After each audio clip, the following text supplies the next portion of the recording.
Hello,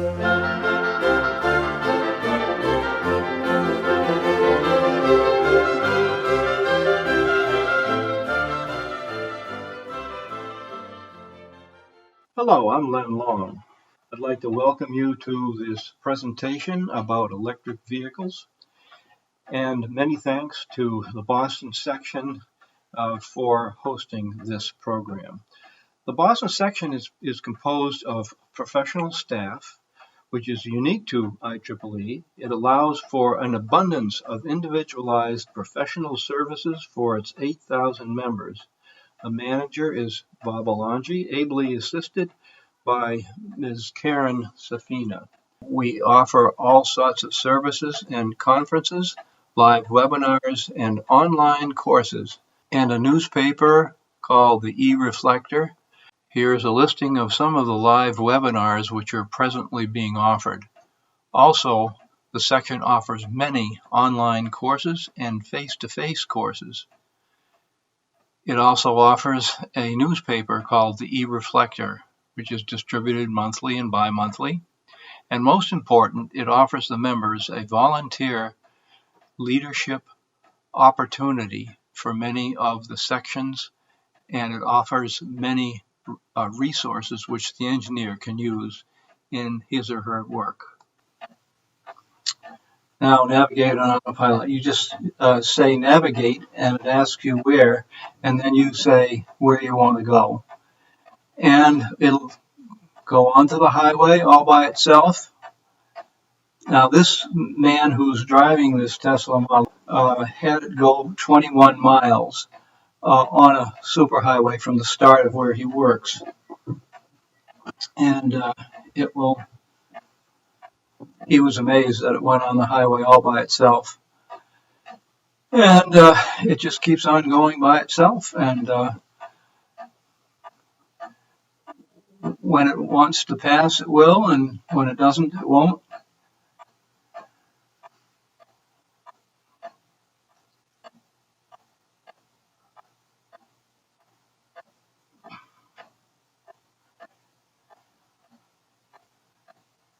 And there it goes. It's going off the exit successfully. John Horrigan is a 5-time Boston New England Emmy Award winner and 20-time nominee for his role as creator, host, and writer for the critically acclaimed television series entitled The Folklorist. John is also an accomplished stage actor, voice-over artist, narrator, public speaker, and historian who has lectured or performed at over 2,500 venues across North America.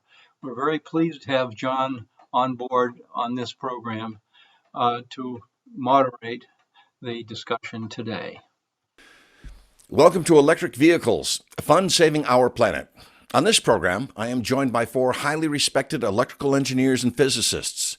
They are Life Fellows, Senior Fellows, and the past president of the Institute for Electrical and Electronic Engineers, IEEE Boston Chapter. My job is to play the role of the uninformed, which I do well, and learn about how relatively easy it is to transition to alternative energy and electric vehicles, while also reaping the economic and environmental benefits, and to have a bit of fun at the same time. Lennart E. Long has extensive domestic and international experience in high-level technical troubleshooting. He served on and chaired several technical subcommittees for the White House, consulted with many government agencies, including the Armed Forces, and he's also partnered with Great Britain on projects ranging from sensors, instrumentation and security technology, to resolving electromagnetic interference and compatibility issues in transportation.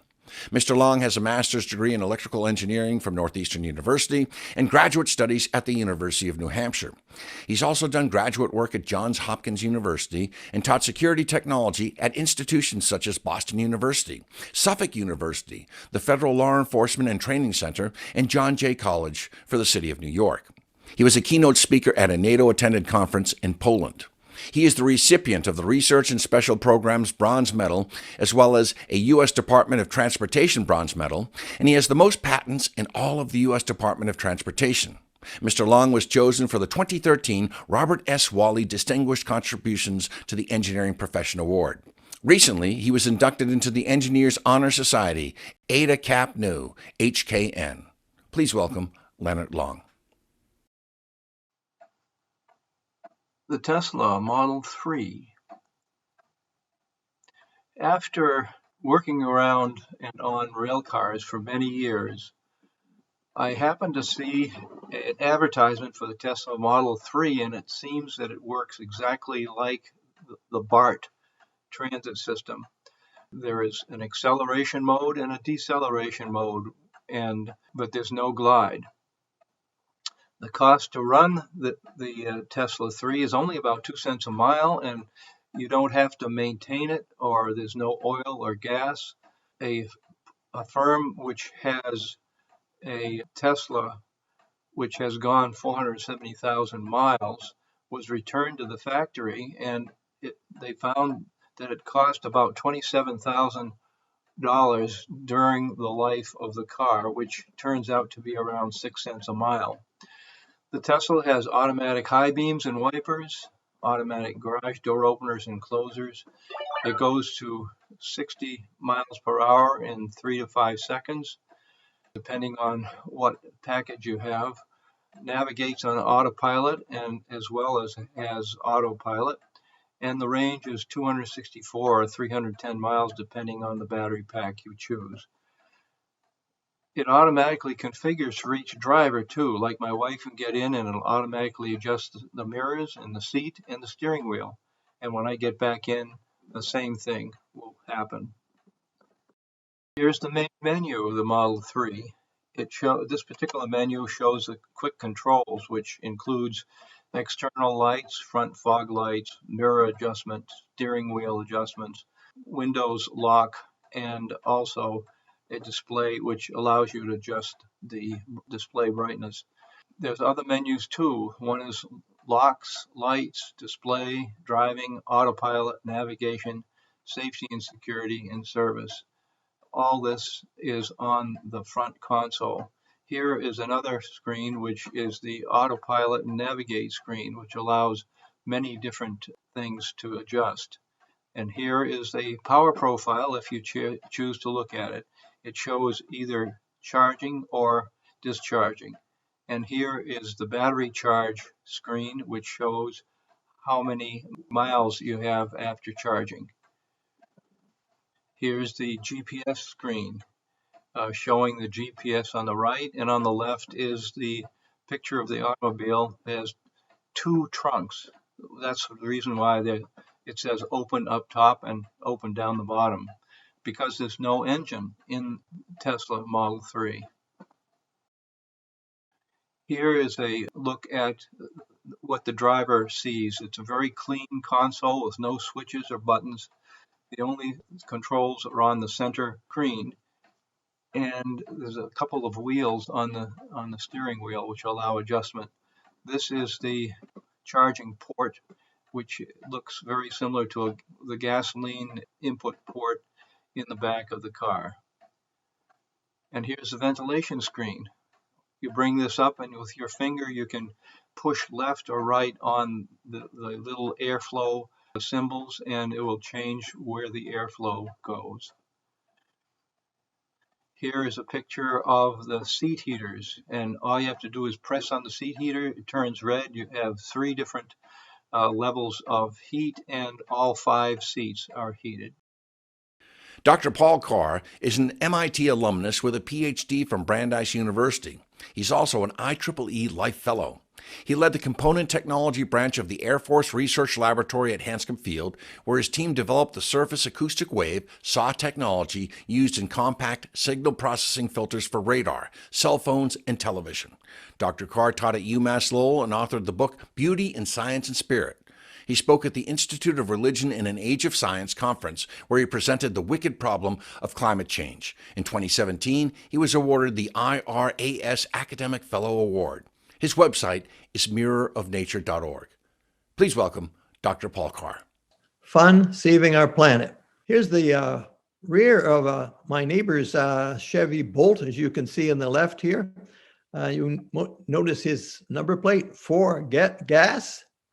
And then you look further down and he says, this is my Volkswagen. Have you figured out that this guy is an MIT alum? E over C squared is M. Remember, from A equals mc squared. Square root of -1 is I, and then T is, this is the perfect gas law. So this is an MIT alum driving this car. I'm also an MIT alum. Next slide. Well, here's a photo of my all-electric 2000 Chevy Bolt EV. Has a range of 238 miles after a full charge, and the newest model is 259 miles. Quiet acceleration from 0 to 60 miles per hour in 6.3 seconds. It's about half that of the Tesla's Model S and X, but the Bolt is half the cost. I thought that was a pretty good trade-off. Well, when I first got this car, I never had such a fast acceleration, such a hot car. So I was showing it off to my wife, Ginny. And then a few days later, it was her turn to drive. And she floored it. And I was so surprised. I never thought of her as a hot rod. And ever since then, whenever she drives, I've been wearing my crash helmet here. Can you see it? Here's my crash helmet. So this is Ginny driving, and I'm driving my crash helmet because she's become a hot rod. Do you want to say anything, Ginny? Yes, I don't think you're telling the truth, Paul. I just do what the automobile says is safe to do. And if I go a little faster than the police, then I don't get any tickets. So don't you think that's all right? Okay, well, so that's our own personal experience of driving a Chevy Bolt. And there it is. Next slide. Next. Yeah, it's interesting to me that the batteries, motor, and the one-speed transmission are made in South Korea. EVs only require one-speed transmission. That's one of the reasons they're simpler than the conventional internal combustion engine car. But the Bolt was put together at GM in Michigan. Next. Well, here's the sticker on my car. You might notice that it gets the equivalent of 119 miles per gallon, and you save $4,250 in fuel costs over 5 years. Next, it has an 8-year warranty or 100,000 miles on the electric propulsion unit, namely the battery. Next. And the number of moving parts in an electric motor is an order of magnitude less than an internal combustion engine. Electric motors are more than twice as efficient as internal combustion engines, ICE. And basically, the reason you get such good acceleration is high torque at low RPM, and there's no variable transmission, only a single one-speed transmission. Well, electric vehicles are saving our planet. On the far right, you see the cost of refueling a gasoline car in Illinois is $2.74, and the equivalent electric car is only 70 cents to about a factor of 4 advantage in the cost of getting ready for a long drive.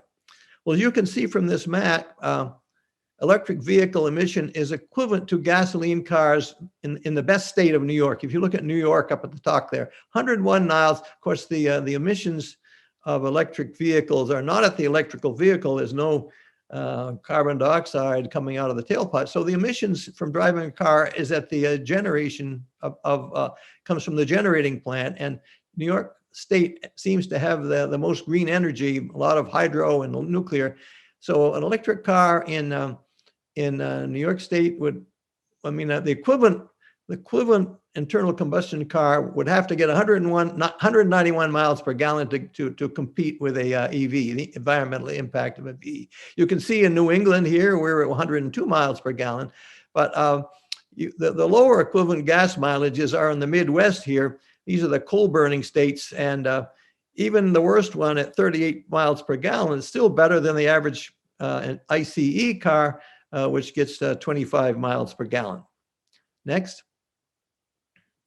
Well, this is me sitting in my EV Bolt, and there's a paddle wheel behind the steering wheel that activates regenerative braking. It's like shifting into low gear. And what happens is that when you activate the regenerative braking, you're charging the battery rather than dissipating that same energy in your brakes. So the next slide. shows how an electric dump truck produces more energy than it uses. This is a dump truck, drives up a mountain with no load, carries double the weight back down the mountain after getting loaded up with lime and marble to deliver to the cement plant. Since electric vehicles can recover energy through regenerative braking, rather than wasting energy as heat in traditional braking system, the extra weight on the way down actually delivers more energy to the batteries than the truck used on the way up the mountain. Next slide. Well, as you can see, the price of lithium batteries has come down dramatically since 2010, when they were first introduced in electric cars. The lithium battery pack in 2021 is the order of $170 per kilowatt hour, and this could decrease by half by 2030. I borrowed this slide from MIT professor Don Sadoway, who's working on liquid batteries, and he says if you want to make batteries cheap, make them from dirt. If you want to make them dirt cheap, make them from dirt. Next. Well, here's a news item in The Guardian, just the 22nd of January, reports that electric vehicles are nearing a tipping point of widespread mass adoption due to plummeting battery costs. Electric vehicle sales rose 43% in 2020, but even faster growth is anticipated when continuing falls in battery prices bring the price of electric cars dipping below that of equivalent gas and diesel models, even without subsidies. Recent analyses predict that it will occur sometime between 2023 and 2025, although the tipping point has already been passed in Norway, where tax rates mean electric cars are already cheaper. Amazon has just ordered, Amazon now has its own delivery vans, as you may have seen, and Amazon has now ordered 100,000 electric vans from Rivian, and the first of them are due later this year. UPS, DHL, and FedEx are also, can you go back? Can you go back to the former slide? Oh, here. UPS, DHL are also need electric trucks for deliveries to meet their carbon emission goals. EVgo, the largest fast charging public network in the country, announced Friday that has agreed to go public through a merger with blank check firm Climate Change Crisis Real Impact Acquisition Corp with a deal putting EVgo's value at $2.6 billion. EV operates more than 800 fast charging locations across the U.S. states, catering to over 220 customers, and works with automakers including GM, BMW, Nissan, and also a ride-hailing company Uber. And I'm sure the speakers on the Tesla speakers will point that Tesla has its own private charging network in addition on all the major highways. Well, I might note that the Nobel Prize for Chemistry for the lithium-ion battery was just awarded in 2019. The lithium battery that got its start before the 1970 oil crashes. During this time, John Goodenough, who was then at MIT's Lincoln Laboratory, was to evaluate a project by scientist Whitingham at Exxon, the Exxon Research Lab. M. Stanley Whitingham battery had you can see a titanium disulfide cathode, you can see on the right with a big plus on it. And on the left, you see an inflammable lithium metal anode. Of course, during a discharge, as you can see, the electrons go from the anode to the cathode, and then the ions inside the battery go the opposite way, as you can see. The lithium, however, at Exxon developed dendrite whiskers that shorted the battery, causing serious fires at Exxon, and that's why they gave up on it. Well, John Goodenough, who had moved from Lincoln to Oxford University in the UK, in 1980 replaced the cathode with lithium cobalt oxide on the right here that increased the voltage doubled the voltage from 2 volts to 4 volts, a major advance. And you can see on the right, the cobalt oxide, you can see the lithium ions, what they call sort of slip in between the layers of this cobalt oxide. And that one makes them the battery rechargeable. In other words, there's no strong chemical bond when they reach the right-hand terminal, And so when you charge the battery, the electrons go the other way. I mean, the ions go the other way, and they go back from the positive terminal to the negative terminal. And then would you go back? It turns out Arika Ashino Nobel, the third Nobel Prize winner in Japan, replaced the flammable lithium anode with petroleum coke graphite, which you can see on the left here. And then in 1991, Sony started commercializing it for electronic devices, which we now use every day. Here's a picture of John Goodenough in the 1960s at the MIT Lincoln Lab when I was working there. Next is a picture of John,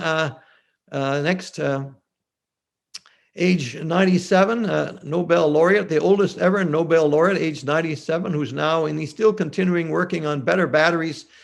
He has a better battery with using a glass electrode that he thinks will increase the capacity by a factor of 3. So next, here's the paper that I wrote when I was at Lincoln Lab. You notice we were working on, he used cobalt oxide. We were working on other oxides, as shown here, titanium and vanadium oxides back at Lincoln Laboratory. And you can see I profited, I and my co-author, Siphoner, profited from informative discussions with John Goodenough. Next. So conclusions.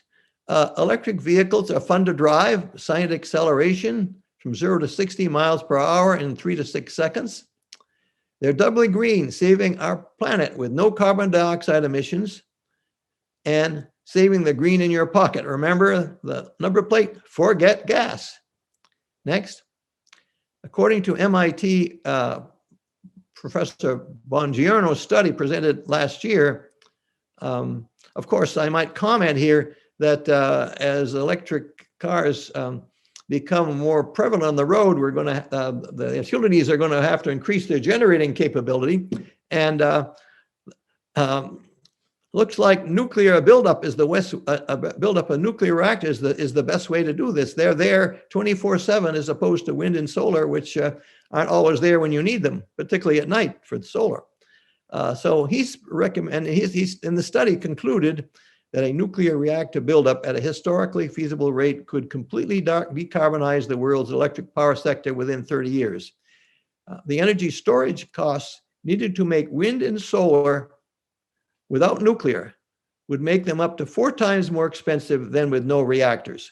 You know, the wind and solar guy says, well, we'll have batteries, but it's going to cost 4 times more expensive. And that's, by the way, if you compare Germany, which has lots of wind and solar, with France, which has lots of nuclear, it turns out that that the cost of electricity in France is a lot less than the cost of electricity in Germany. Next, just a nice view of why we want to save our beautiful Earth. Here's the Earthrise from the moon. Next.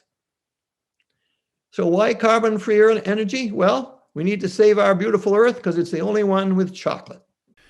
Dr. Kenneth Laker received a BE in electrical engineering from Manhattan College and an MS and PhD degree from New York University. He received the honorary doctorate of electronics and computer engineering from the Technical University of Crete, Greece. He was chair of the electrical engineering department at the University of Pennsylvania and retired as an emeritus professor of electrical and systems engineering. Dr. Laker's work in microelectronic circuits has contributed 4 textbooks, over 100 articles, and 6 patents.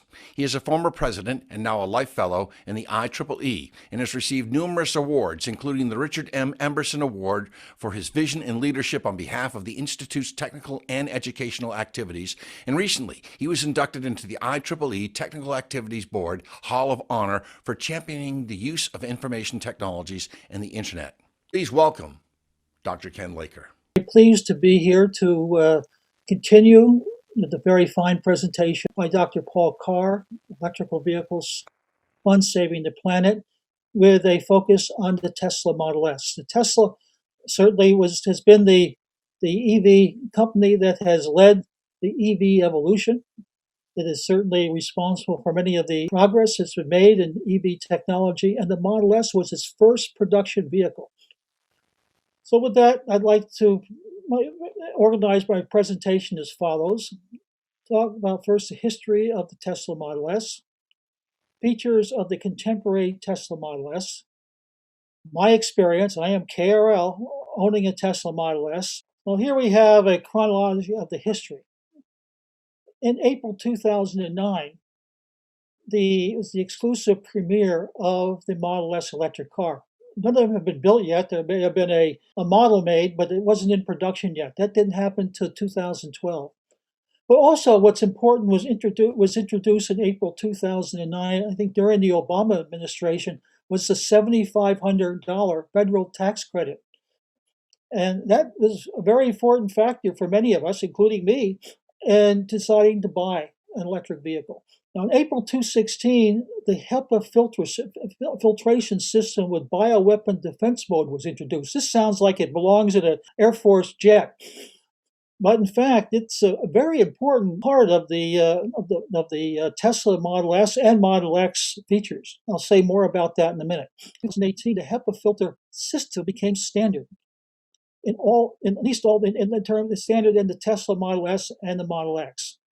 In 2016, it was an option which you could buy, which I chose to do in my automobile. And August 2020, there are drivetrain improvements which updated the range from 370 miles to 402 miles. And this is a very nice graphical depiction of the value of the HEPA filter bioweapon defense mode. These graphs on the y-axis is the contaminant volume, contaminant per unit volume, which is PM 2.5 concentration, which is in micrograms per meter cubed. And PM 2.5 refer to contaminant particles that are less than or equal to 2.5 micrometers in diameter.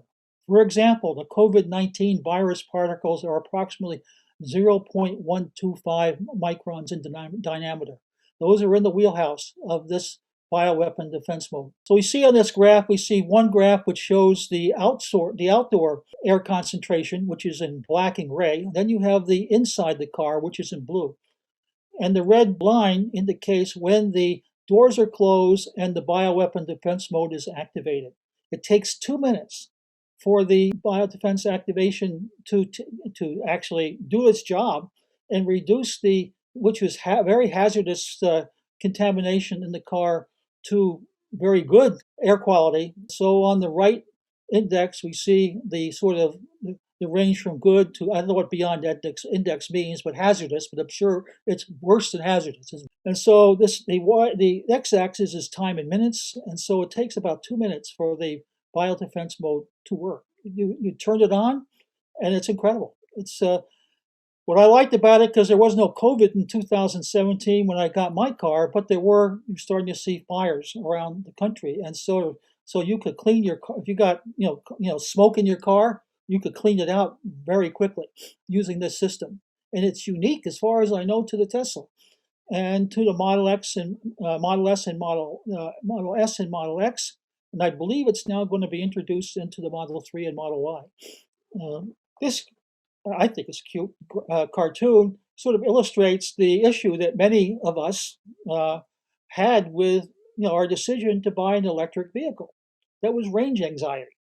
Can we make it to our destination before our battery runs out of charge? And what do we do about it? And that was a concern I had, my wife had. And so this is sort of showing it kind of in a worst case, not practical, but the fact that you've got the car sort of hand wired into an outlet in your car, in your home. So that's the limiting. But in fact, it's nowhere near that bad. And the other thing was the continuous declining federal tax credit. As I mentioned, in 2009, the tax credit was introduced during the Obama administration. But once Trump got into power, that administration was not a fan of electric vehicles. So they started to decrease the tax credit. based on the number of automobiles produced by a given company. And Tesla having produced the most, Tesla has right now no federal tax credit. Ford, for example, which is starting its first one with the Mach-E, Mustang Mach-E, will have the $7,500 tax credit. So it gives a overwhelming advantage. Maybe that's good. It's not, but I believe that tax credit's going to return with the new with the Biden administration. So, but right now you get no tax credit if you buy a Tesla. So how is the Tesla range anxiety mitigated? This actually applies to all Teslas, not just to the Model S. First of all, is the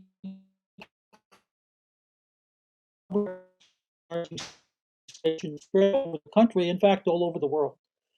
The Tesla supercharging stations can only be used by Tesla. No other EV can be charged there. It's totally proprietary. So you're not competing as a Tesla owner with any other excuse me, EV in using a charging station. What's also really cool is that the Tesla supercharging locations and actually facts about each supercharging location have been integrated into the Tesla's GPS navigation. So if you start to develop your trip path, its route, you will see all of the nearby convenient charging stations that you can use to charge your car. And so you can barely see them on here. That line that's going through the middle is a route, and then there are little red circles or dots that are in there. Those are the Tesla superstations. And then we have the increasing battery capacity. So the combination of these three, complementary events is making it easier to deal with range anxiety and mitigating it for all practical purposes. It's just going to get better. Now, charging at a public charging network. Now, Tesla's charging stations are public, but you're not going to be able to use it unless you have a Tesla. So any Tesla owner can use the stations.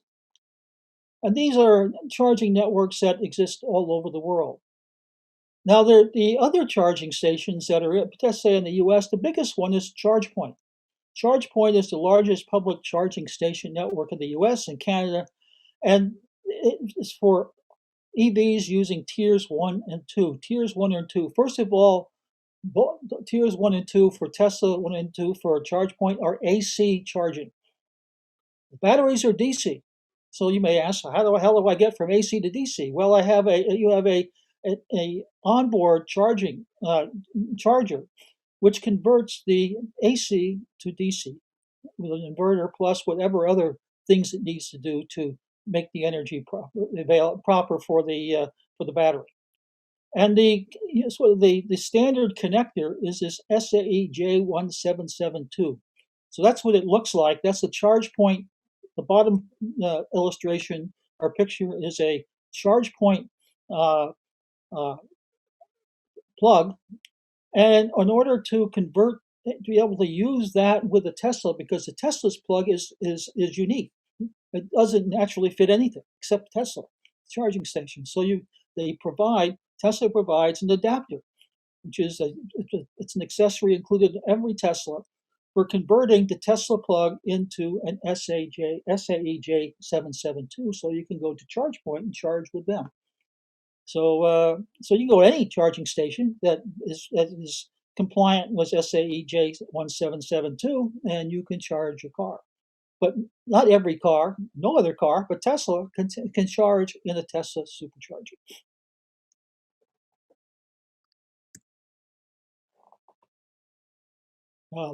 This is my car in front of my house. A nice black Tesla 75D. And it's a 2017 model.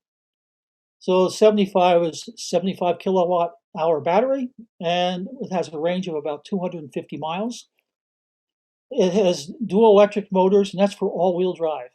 it does its acceleration. I have no ludicrous mode. I felt I was a little bit too old for that, so my wife thought I was really old for that. So I got the normal, which is 0 to 60 miles per hour in 4.3 seconds, which is plenty fast. It's a 4-door plus hatchback, seats 5 adults comfortably. It has adaptive air suspension, which is optional in my car, so I added it. It's now standard in all, at least Tesla's Model S and Model X. The HEPA filtration system, I added that. Now it's standard.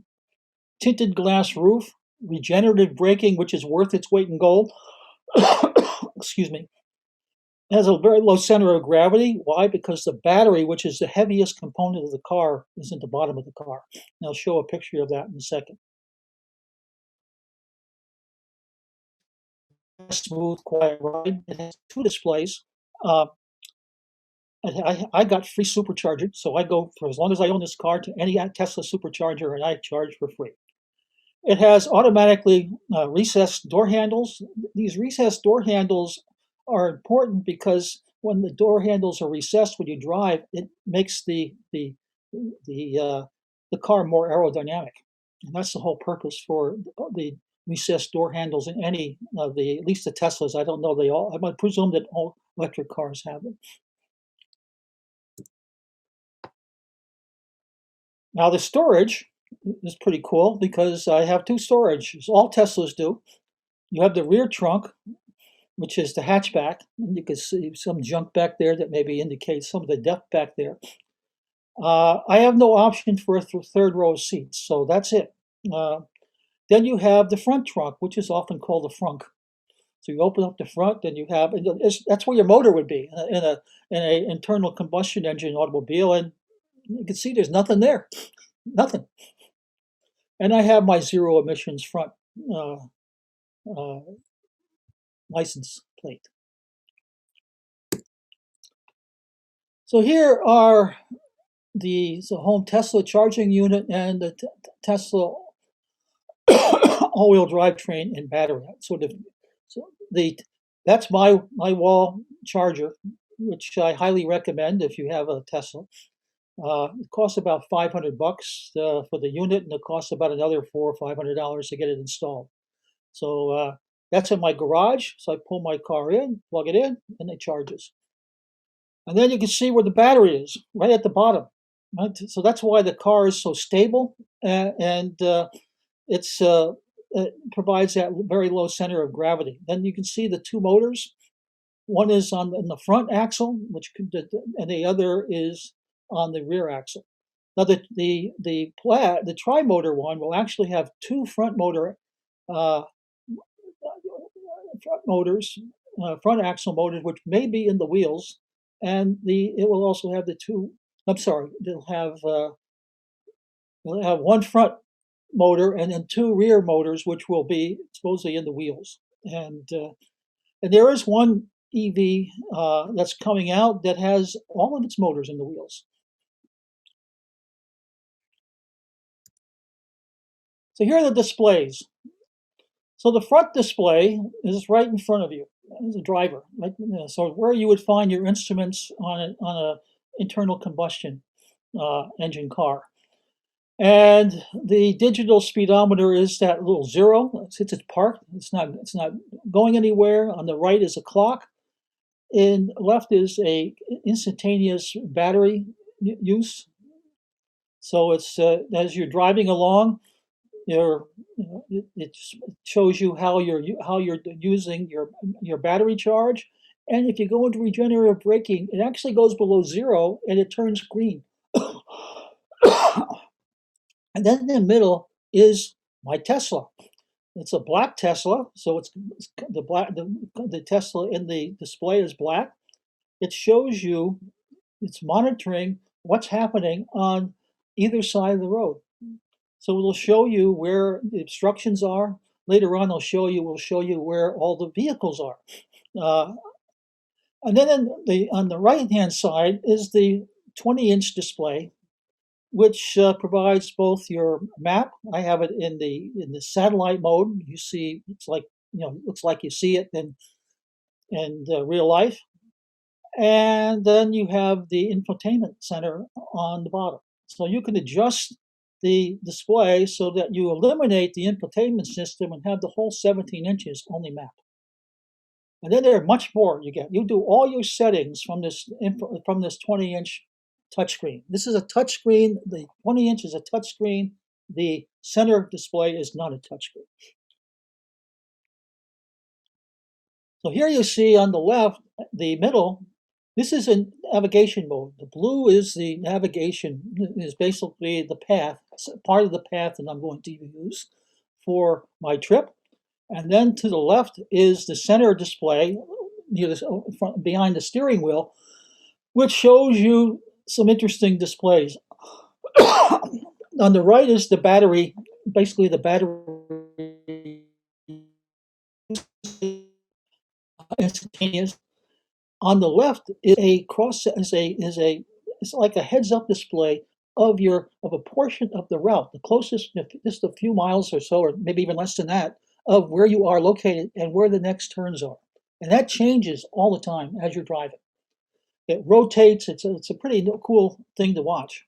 And you can just stare at that. You don't have to go over to the right and look at the center display. You can use that to basically guide your travel as you progress through your trip. And in the middle, now this is for a red Tesla, so you see a red Tesla in there, and you see these silhouettes of trucks and cars. These are cars on the road next to you. Now this may be a major highway where all the vehicles are going in one direction on one part of the highway, and then across some grassy area, there's probably another section of highway where all the cars are going the other way. So all you're seeing here are the cars in your direction and where they are relative to your car. So this is part of the autopilot.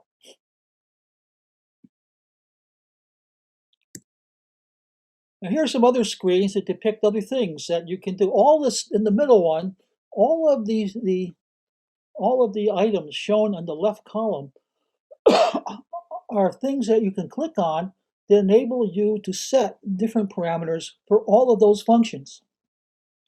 So the navigation one is on the left, and you can decide to do automatic navigation, the trip planner, online routing. Whoops, I just lost my.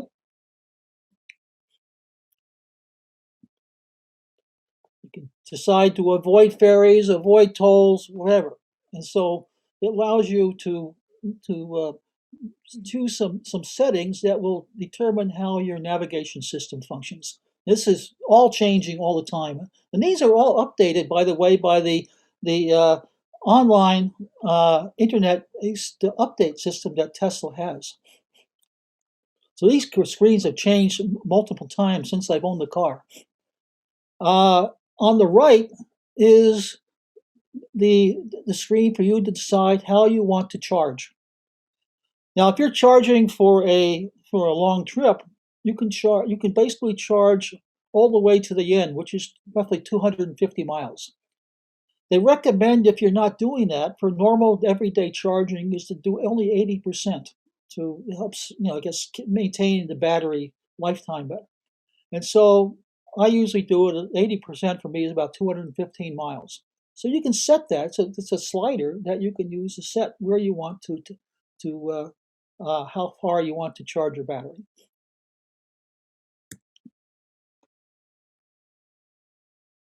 Now we also have over on the middle, I guess I repeated this slide on the left for some reason, they shouldn't have, but is basically the slide that determines how you want to determine the internal comfort of your car. The heating of the seats, the heating of all 5 seats are heated. The steering wheel is heated. The windshield wipers are heated. And if you look at the top, you can see there's a symbol there on the right-hand side. That's the bioweapons defense mode button. If you push it in, you activate the bio defense mode. And then Tesla has a lot of fun. There are games. These are some what they call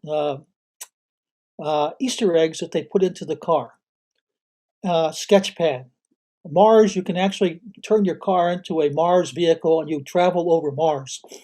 No streets, so doesn't mean a whole lot. Christmas, there's a Santa, but my oldest granddaughter loves the one that's centered here, and this is a whoopee cushion, and you can put it on any seat, and then you can push a button, whatever you want, and it will determine. It's called fart on demand. So they said having fun in electric vehicles Tesla has built in a lot of fun, and this is changing all the time with downloads from above. Thaddeus Paul Kochanski received a Bachelor of Science from MIT, a PhD from the University of Texas, Austin, and he's a member of the E-Collaborative Ventures, ECV, a collaboratory of international experts addressing grand challenges and introducing e-pioneering, leveraging information and communication technology and Internet of Things, IoT, to benefit people. His broad professional career includes electric utility, City of Austin, defense systems, MIT Lincoln Laboratory, engineering education at the University of New Hampshire and at Wentworth, dependable infrastructure, multimedia technology, cosmic May muons for cargo security, VLSI and computer network architecture. And for 3 decades, his passion for STEM education has been on display at the Boston Museum of Science. He founded and led Vital Electronics Institute, IEEE Global Education for Microelectronic Systems, iGEMS, led the IEEE Boston section, co-founded Critical Infrastructure Dependability Laboratory, SIDLab, while an affiliate professor of electrical and computer engineering at the University of New Hampshire. Ted is an entrepreneur, consultant, educator, conference organizer, and author, and his work is focused on using RFID and IoT technology to improve our global wellness. Please welcome Ted Kochanski. Okay, we've heard some interesting discussion already about electric vehicles, and that's obviously a topic of great interest to the IEEE. We have the whole section of the IEEE, the technical society devoted to vehicle technology. And we'd like to look now on the other side of the story, because electric vehicles are powered by electricity. Where does the electricity come from? So the following is a brief summary that we can then spend more time on later in the year, talking about the efficiency, reliability, and sustainability of our electric grid, and in particular, the impact of electric vehicles on it. So this is a quick overview of what an electric grid looks like. Schematically, we have a generating station, we have a step-up transformer, we have transmission lines, we have a substation with step-down transformer, and then we have various kinds of customers at various voltages. Draw your attention to the secondary customer, which is us, the consumer, typically at 120 or 240 volts. And then there might be, obviously, in the electric vehicle charging situation, there might be a station on the turnpike, for instance, that might be a primary customer at a higher voltage to deliver more power to the system. This goes back a ways. Specifically, this is what Broadway in New York looked like in 1890 when Thomas Edison had first built his electric generating station. You can see that over there on the upper right-hand side. And call your attention to the fact that while those wires are not all power lines, a number of them are power lines. Many of those are telegraph and telephone wires. But the comment is that wires snapped on a regular basis as a result of overtension, wind, or ice weighting them down. The electrical wires carried a significant charge, but the other wires carried electricity as well. As wires snapped and lashed across streets, smashing against buildings, thrashing about, spraying sparks in all directions, blocks were rendered impassable until power to the down lines could be cut. Thankfully, things are a little better now in terms of the quality control on such matters. So looking at what we typically see, if your wiring is underground to your house, you don't see the pole transformer, but you have a transformer in the ground that does the same thing. And again, we're looking at that diagram from before. This is sort of an expanded version of a diagram, what's called a microgrid, where now we have local generation, perhaps of sun, solar cells, or perhaps a wind turbine, and we might have a local battery. Now that pretty much doesn't exist in most places right now. Right now, we're pretty much all dependent on what comes to the house from the service on the street. So here's the necessary pieces. You can see wires running down the street. You can see the pole transformer. You see wires coming to a house. Again, could be underground. And at the lower left-hand corner, you see how the electricity is actually delivered to the vehicle. Those are several different Tesla type of plugs. One is a standardized one for use with an ordinary house service, and some of the other ones are designed for much higher charging rates with much higher currents.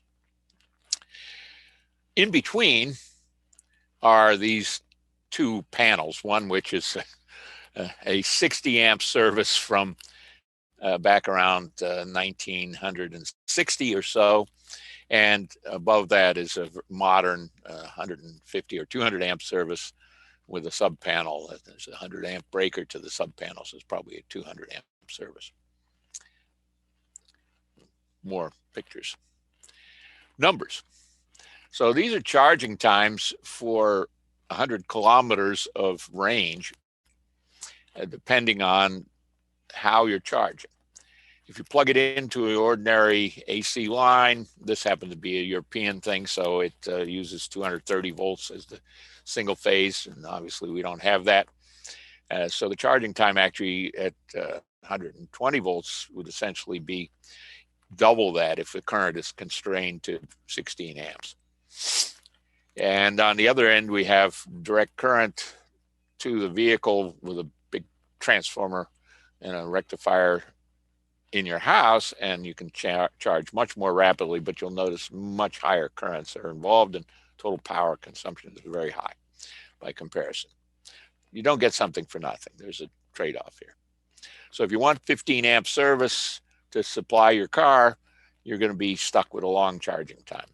If you can plug into the kind of service that might be used for central air conditioning or something like that, with three-phase, you could be doing it in 30 minutes.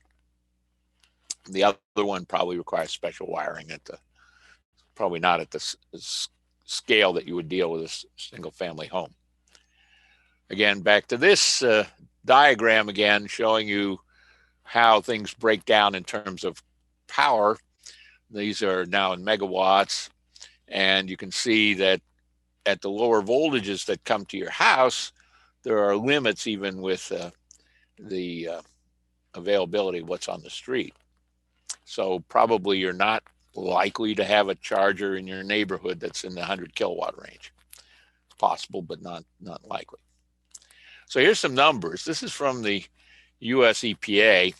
They translated a gallon of gasoline into 33.7 kilowatt hours, or 121 megajoules of electricity. So now we're going to make an assumption here. The Massachusetts gasoline consumption, actually it's Massachusetts gasoline sales per day, translates to 6,342 gallons, 1,000 gallons, I'm sorry, so 6 million gallons of gasoline a day as of 2019. Now assume all the cars are electric and assume all the vehicles have the same average efficiency as the fleet of cars in 2019, and we're using the same use profile. Some of those things have changed already due to the COVID. How much electricity would we consume? In Massachusetts, our electric consumption from driving translates into 2.1 times 10 to the 8th, or 200 million kilowatt hours per day. So how does that compare to our existing electric consumption? Take the total Massachusetts electric energy consumed in the year 2019. That's 5.1 times 10 to the 6th, 5.1 times 10 to the 7th megawatt hours. consumed by 3,224,000 customers. And on a daily basis, that translates into 140 million kilowatt hours per day, which is one. So our consumption driving our cars is 1.5 times our current average consumption. The implication is electric consumption is significant, and we have to think about how it impacts on things. A couple quick slides just to wrap things up. This is very preliminary. I just looked at it today. These are some information about various other vehicles, how much they consume. You can get these things. I'll have all links provided. And this is interesting because it shows you how the population in Lexington, where I live, has increased since 1850. And the number of housing units has increased pretty much with the population. There have been some changes in the size of the families, obviously. But you'll notice that since about 1960 or 1970, however you want to say it, essentially there's been relatively few increases in the population of Lexington, a little dip and then it came back. And there's probably not a huge increase in the number of buildings units, though there is some replacement. Question is, how did that affect our electrical service? This is a measure of home construction by decade. You can see in Lexington, most of the houses are from 1960 or before. There's been a boom in the last few years replacing older houses. But the wiring on the street is, for the most part, consistent with when the houses were built. 30-amp fuse panels were common between the beginning of electrical service in Lexington, which dates from a little bit after that Pearl Street generator here in New York City, until about 1950. 1960 basically was the era of the 60-amp fuse panel. The 1970s through about 2000 was the 100-amp circuit breaker, and all new construction pretty much in Lexington since year 2000 has been 200 amps. Question is, has the service on the street followed suit? And the answer is, so far, no. And we have this because there have been rolling blackout, brownout situations in Lexington for the last few years, off and on, different parts of the town, as a result of the fact that most new housing that's being built, like the house across the street from me, they tore down a house that was built around 1950 and replaced it with an enormous house that has obviously several zones, central air conditioning. So this is pretty much where we need to stop right now and start to consider how electric vehicles will have an impact on our communities, and in particular our electrical service to the community. Thank you.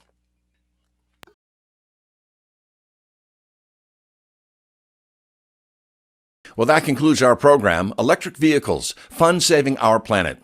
A special thanks goes to my colleagues, Lennart Long, Ted Kochanski, Paul Carr, and Ken Laker. I'm John Horrigan. Join us for our next episode on sustainability and renewable energy. Take care.